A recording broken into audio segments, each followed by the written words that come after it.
day. Now it's about to get even better. Fuck, no, I can't say that. Why did I say that?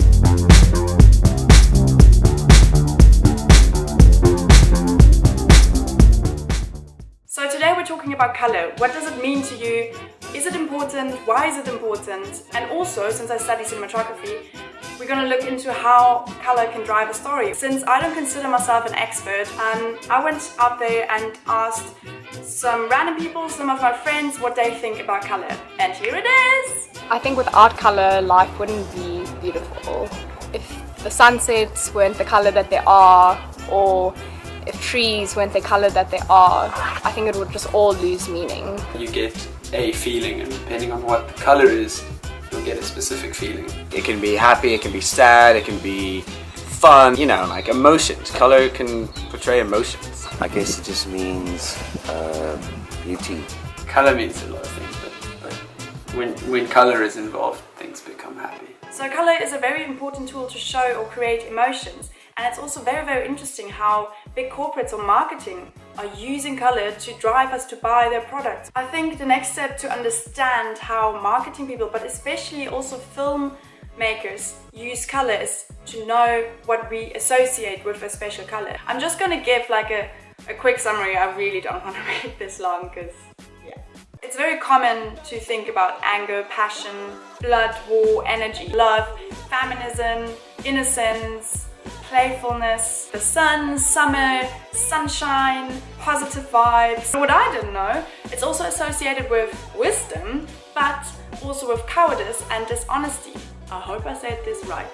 I don't know how to spell this. Energy, humor, balance, nature and plants and just grass fields or whatever.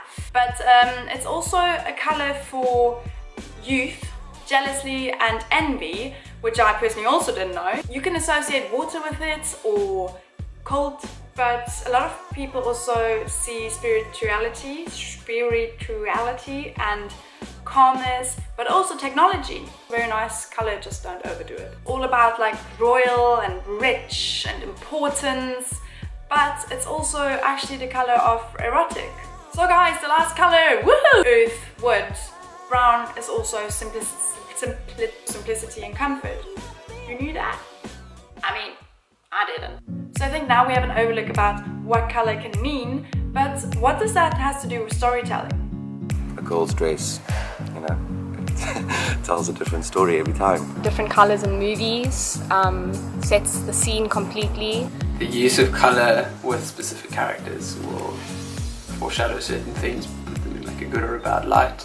I mean, when have you ever seen a kid's animation, like a Disney film, that's like dull and boring? Apart from like when you see like a witch or something, it's like black. It's still bright, but it's like black and grey and creepy. If you watch movies, like you can clearly see that they use color to drive the plot. It's not just the story. It's not just like here's someone being murdered, but let's throw in a really nice bright light. There are many ways to include color in a movie. I'm going to outline 8 of them, and no worries, it sounds more than it is. The first scheme I picked is the multicolor scheme.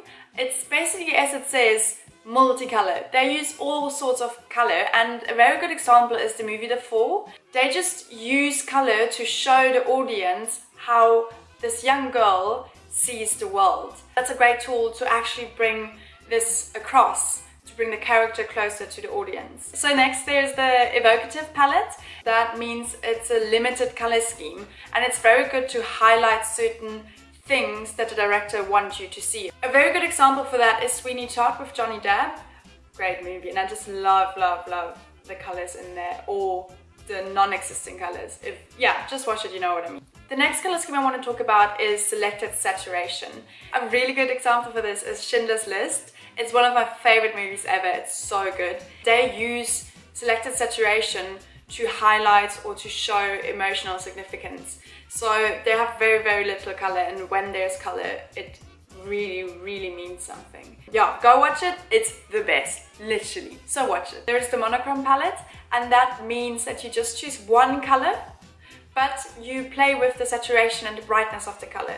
A very good example for that is Hero. Every scene just has this one color that dominates, and it's just amazing. Also, there is the complementary palette.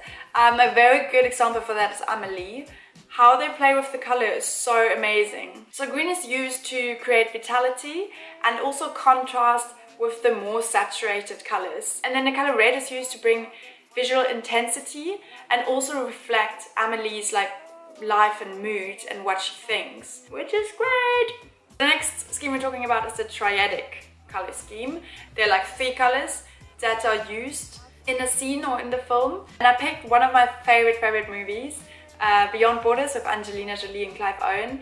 It's literally like, it has such an amazing story. Then there's the neon palette, which is amazing and very modern. It's used, for example, in Only God Forgives, and they just use these very harsh, unnatural lights to support the story. It's very violent, and the colors give you that feeling, that instant feeling that it's just this harsh world. Last but not least, there's the pastel palette. Wes Anderson uses this a lot, especially in the Grand Budapest Hotel. So he uses this very milky and washed out colors that give you like a relaxed feeling. It just makes you like feel very comfortable, and they're all very soft and gentle and forgiving colors. So that was the last one. I'm over, out, down. I have to say I've never thought of color that much, and now that I notice it so much in movies, and it's great to see how much effort cinematographers and directors put into movies, into the color, and it just adds so much. I hope you enjoyed it and I didn't bore you too much or annoy you, because I'm just an annoying person in general. See you next time, guys. Boom, bitches.